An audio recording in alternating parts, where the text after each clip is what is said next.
विघ्नहर्ता श्री गणेश, श्री गणेश, श्री गणेश। गणेश जी ने मेरे सामने ये मोदक क्यों प्रकट कर दिए? कहीं वो मुझे खिला खिलाकर मेरा अंत तो नहीं करना चाहते। भंडासुर, विचार से आचरण, आचरण से प्राप्त हुआ मुझे कुछ भी नहीं, किंतु आप सभी को दूसरा अवसर प्राप्त हुआ है, जिसे दिवंगत सम्राट महिषासुर के समान आप कदापि व्यर्थ मत होने देना।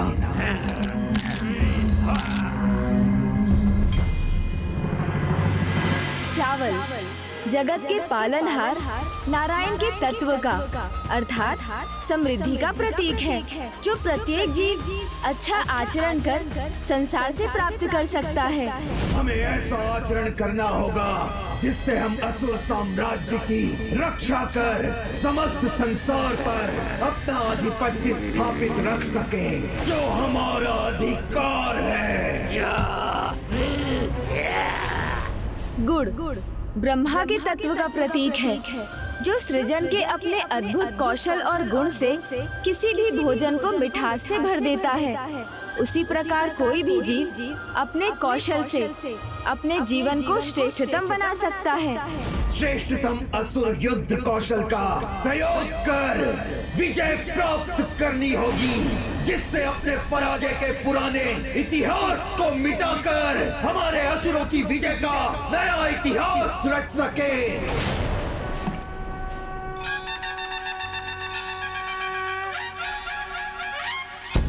अब ये तुम्हारे भाव और प्रवृत्ति पर निर्भर करता है कि तुम किस प्रकार दूध, जो तुम्हें संसार देता है, चावल, जो तुम संसार से प्राप्त कर सकते हो,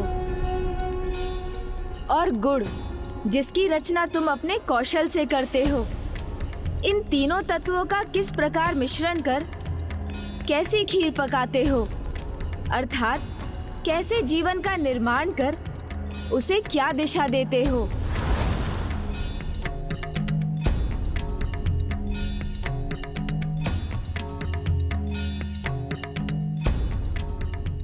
तो तुम क्या समझे भंडासुर? तुमने क्या रचा है अपने लिए? मैंने अपने लिए एक नया अवसर रचा है, इसे प्राप्त किया है, इसलिए अब जो मुझे चाहिए वो आप सभी को रचना होगा। ये जली हुई खीर जो तुमने रची है, ये तुम्हारे अंधकार में भविष्य का प्रतीक है।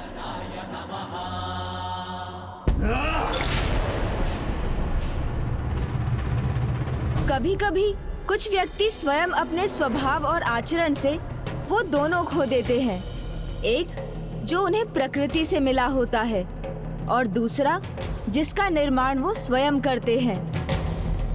तुम भी उन्हीं में से एक हो भंडासुर।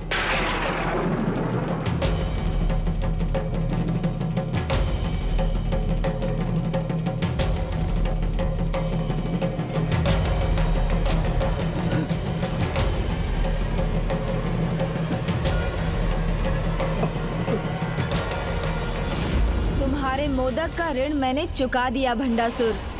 जब तुम स्वयं अपनी रचना का आनंद नहीं ले सके तो संसार उसे कैसे स्वीकार करेगा? वो तो तुम्हें ही सब कुछ लौटा देगा ना।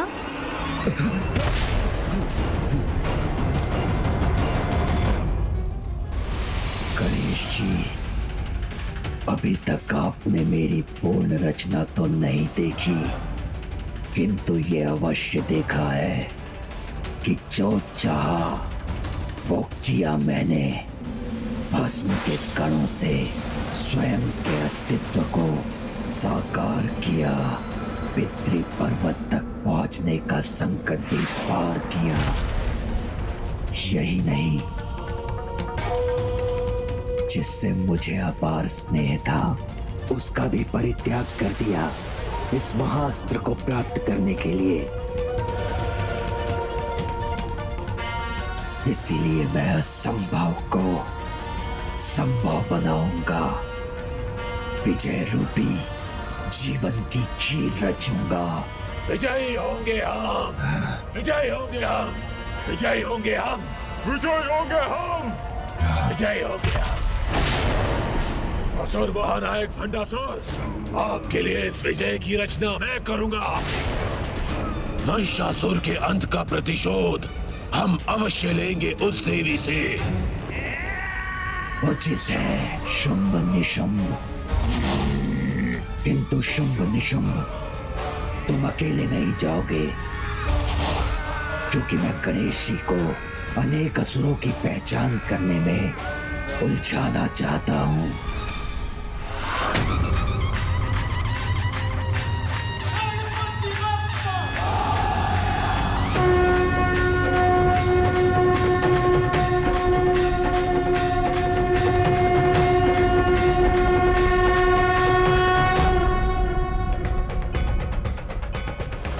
माता के मुख पर तनाव का क्या कारण हो सकता है, जबकि वो उस भयंकर दुष्ट असुर का पुनः अंत कर चुकी हैं।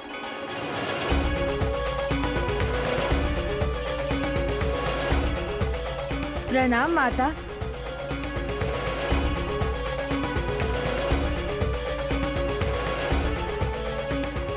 यदि गणेश का ध्यान इस युद्ध से बढ़ गया तो अनर्थ हो जाएगा। इसीलिए इस युद्ध के अंत तक मुझे गणेश से ये बात गुप्त रखनी होगी। प्रभु महाशिव स्तंभन के कारण सगुण से निर्गुण होने लगे हैं। कदाचित तुम भंडासुर के विषय में कुछ और ज्ञात करने में सफल हुए हो गणेश। तुम्हें उन्हें ही पहचान कर उनका सामना करने का उपाय बताना होगा, क्योंकि मेरे वचन के अनुसार जब तक तुम शत्रु को पहचान कर उसका सामना करने का उपाय नहीं बताओगे, तब तक ना हम हथियार उठाएंगी और ना ही उसके आक्रमण का कोई उत्तर देंगी।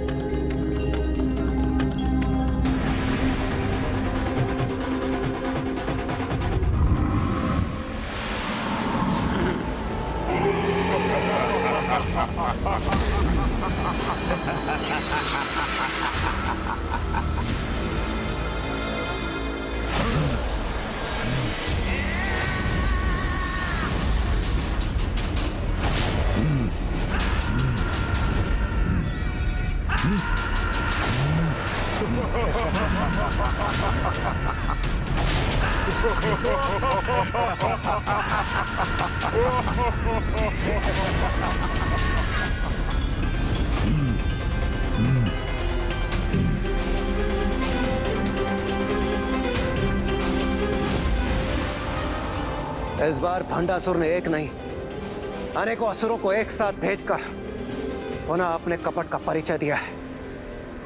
ऐसा उसने अवश्य प्रथम पूज्य गणेश जी की कठिनाइयों को बढ़ाने के लिए किया है। भंडासुर से और आशा भी क्या की जा सकती है। मैं तो अभी बस इतना ही अनुमान लगा पा रहा हूँ कि ये दो भ्राताओं के नेतृत्व में असुरों की टोली है, किंतु ये कौन हो सकते हैं? बुद्धि के देवता गणेश जी, आप चाहे कितनी भी बुद्धि का प्रयोग कर लें, आप इन्हें कदापि नहीं पहचान सकेंगे। और यदि आपने इन्हें पहचान भी लिया तो जिस योजना के साथ मैंने इन्हें भेजा है वो कदापि असफल नहीं होगी।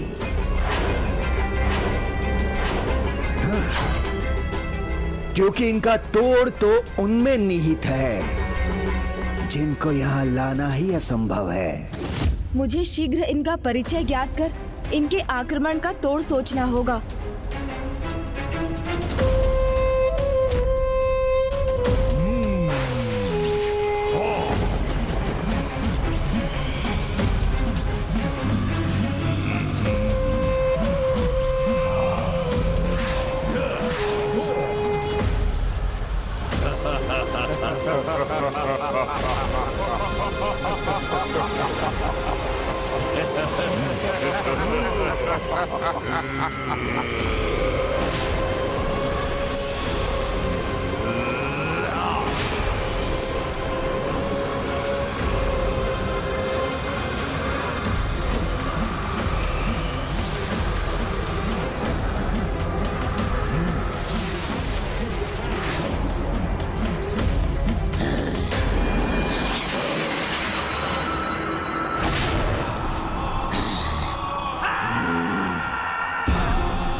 माता की सेना तो पुनः उसी स्थिति में है जिसमें वो पहले भी थी, क्योंकि गणेश जब तक उन्हें इन असुरों का तोड़ नहीं सुझाएगा वो अपने अस्त्र नहीं उठाएंगी।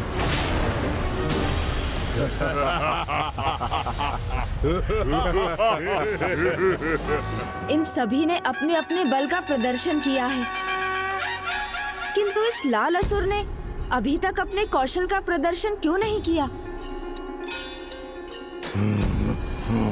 ये और इसके साथ दूसरा असुर भला कौन हो सकता है?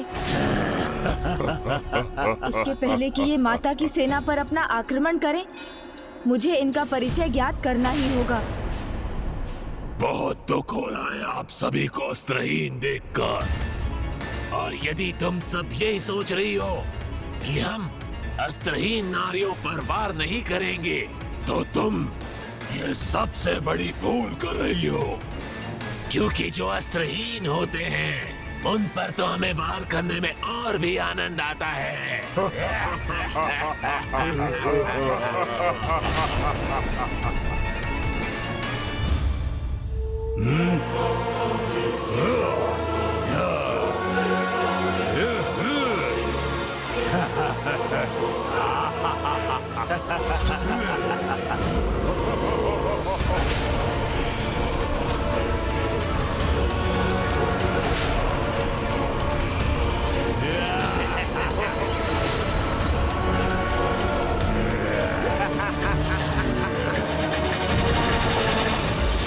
हाव भाव को देखकर मुझे कुछ स्मरण तो हो रहा है, किंतु ये कौन है, ये ज्ञात क्यों नहीं कर पा रहा हूँ मैं।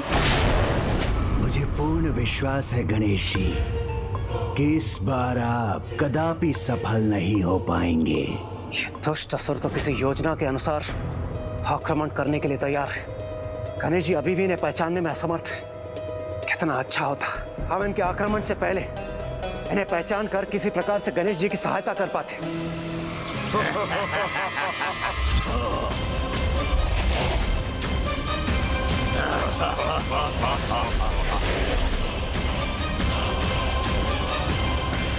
इन्होंने तो समस्त देवी सेनाओं को स्तंभित कर दिया।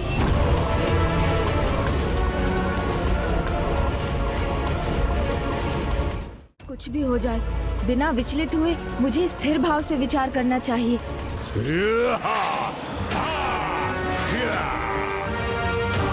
कुछ ही क्षणों में माताओं की सेना को आहत कर देंगे ये असुर। कितने दुष्ट हैं ये असुर जो अस्त्रहीन माताओं पर इस प्रकार प्रहार कर रहे हैं। विवश हूं, अन्यथा अभी जाकर उचित उत्तर देता इन असुरों को। अनुज गणेश को अब शीघ्र ही कोई उपाय सोचना होगा, अन्यथा अनर्थ हो जाएगा।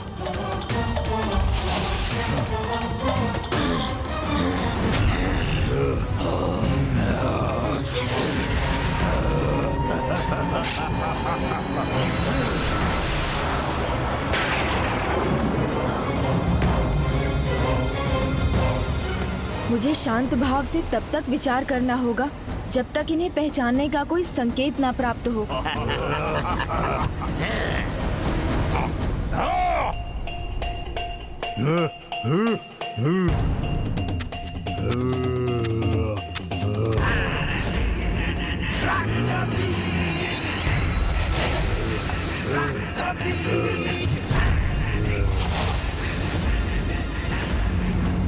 इस लाल असुर के साथ तो इसके अनेक प्रतिरूप भी हैं।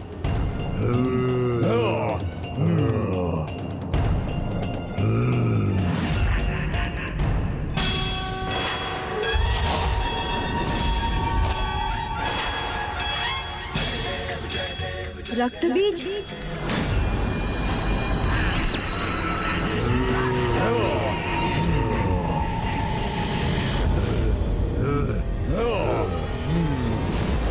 दिखा दी इस मूर्ख ने अपनी मूर्खता। थोड़ा समय और धीरज नहीं रख सकता था, कहीं गणेश जी शेष असुरों के विषय में ज्ञात न कर लें।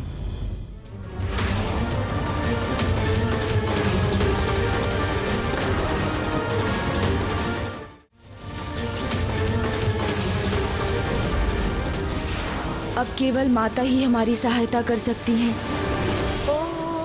अस्य श्री चंडी कवचस्य ब्रह्मा ऋषिः अनुष्टुप छन्दः चामुण्डा देवता अङ्गन्या सोक्तमातरो बीजम् दिग्बन्ध देवतास्तत्त्वम् श्रीजगदम्बा प्रीत्यर्थे सप्तशती पाठाङ्कत्वे जपे विनियोगः ॐ नमः चण्डिकाय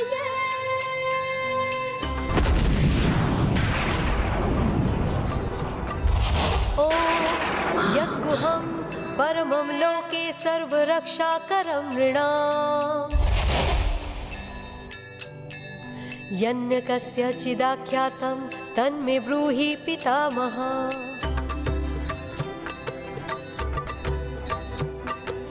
अस्ति ज्ञातं विप्र सर्वभूतोपकारकं दिव्यास्तु कवचं। मैंने कहा था ना, ये नीले असुर चंडमुंड हैं, जिनमें अपने विद्युत रूपी अस्त्र से किसी को भी भस्म कर राख में परिवर्तित करने की क्षमता है। और ये भूतकाल के असुर सम्राट असुर भ्राता शुंभ निशुंभ हैं, जो इन सभी का नेतृत्व कर रहे हैं।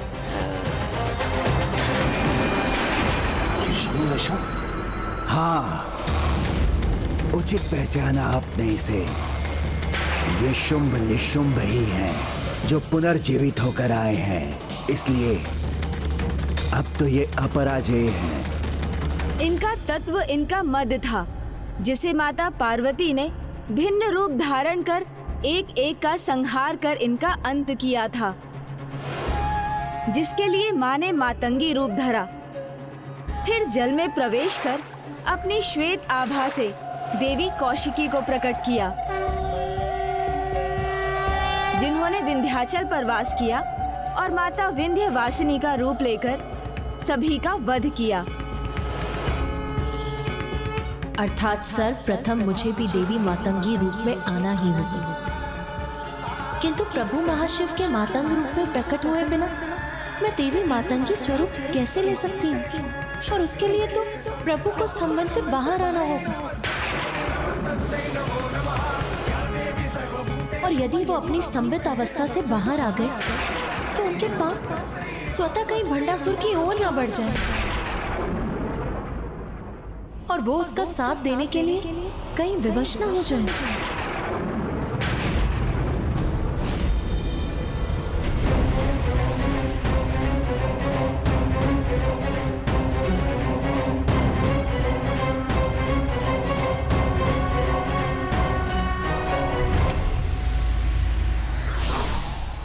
मन की एकाग्रता सर्वत्र सफलता के द्वार खोल देती है।